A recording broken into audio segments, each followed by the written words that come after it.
5 seconds. Speaking on the budget, an honorable member said, "Sir, I thank you for having given me an opportunity to speak on the budget, and I congratulate the Honorable Finance Minister for presenting a balanced budget this year without additional taxes. Sir, the Honorable Finance Minister has proposed the amendment of the court fees act as a revision of court fees. This has been pending for a long time, and I hope it will be possible to revise the rates of the court fees in the coming year. I hope as a result of this long and vexatious litigation will come down. As regards retrenchment, I find a cut has been made in the allotment for contingent expenditure of all departments, though the general instructions will be issued by the government for greater economies in all public offices when the revised budget is to be submitted. The heads of departments will come up for sanction of the full amounts under the head later with some explanation for excess expenditure over original budget allotment. With regard to the question of retrenchment of staff only in the civil supplies department, the staff has been reduced by about one half what it was a year ago. Apart from this, we have been pressing that there must be some large scale retrenchment in all branches of the administration. I have been pointing out on the floor of this house how there are several departments in which there are extra posts. I hope it will be possible for the finance minister to effect a suitable cut in establishment in all departments. Sir, on the question of finding funds for capital expenditure, one thing strikes me, and that is during the war period, we had what was called the Provincial War Fund Lottery. I do not see why we should not revive such a scheme and have a state welfare fund lottery now. If the Honorable Finance Minister had not already considered the question, I am sure he will come across details of the schemes that were adopted during the war. I hope it will be possible to secure public support for a state welfare fund lottery, and we will be able to get some tangible amount to finance urgent capital schemes. It may also be considered whether we cannot make the crossword competition pay something towards the state funds. I think that some action has been taken in this respect in Bombay.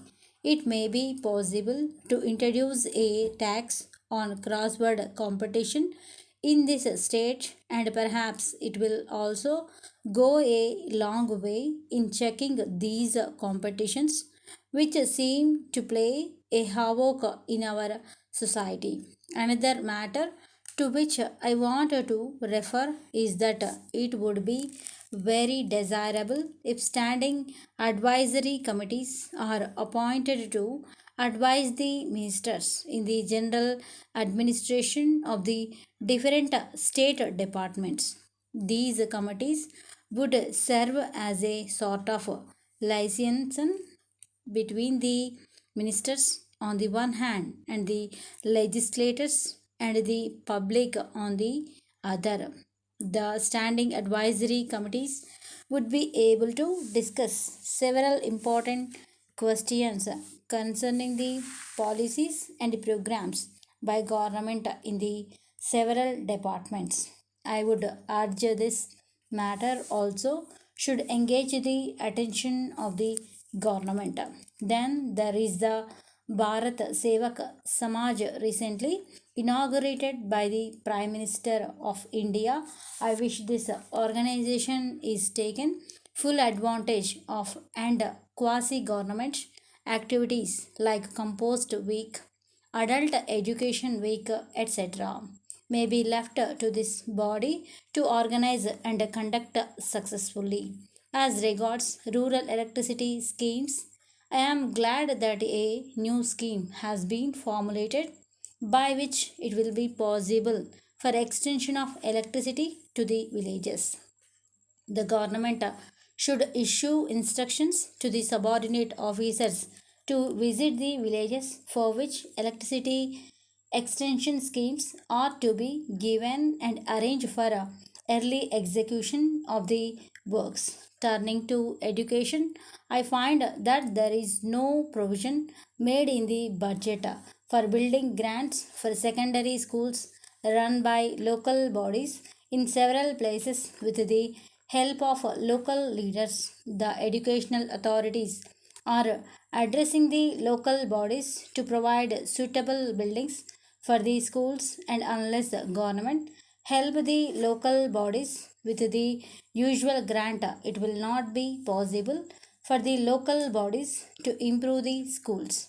I hope adequate funds will be given to the local bodies to further their building programs during the current year. Regarding agricultural loans, the general complaint is that loans are not sanctioned promptly, and so speedy arrangements should be made for the quick disbursement of loans of the agriculturists. I request the Honorable Minister to look into this problem. Dear sirs, please refer to our letter of 10th instant informing you about the new arrivals of textiles and asking you to place your orders at the earliest time possible for you to take the advantage. But unfortunately, we have not received any reply so far from you.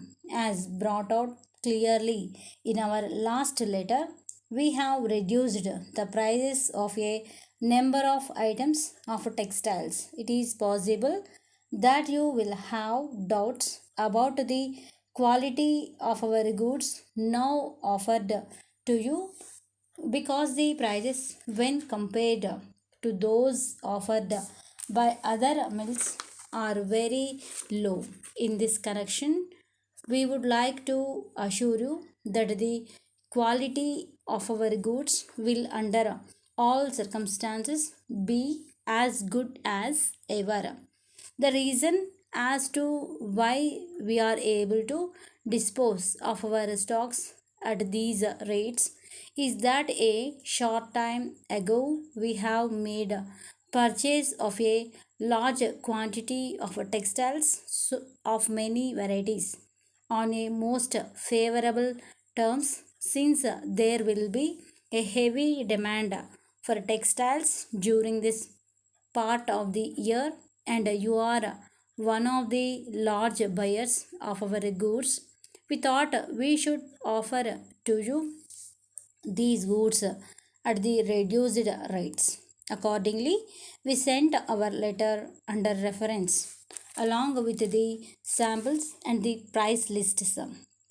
You will notice that the prices are much lower than those so far paid by you, but we assure you again that the quality of the goods now offered is equal to the best available in the market.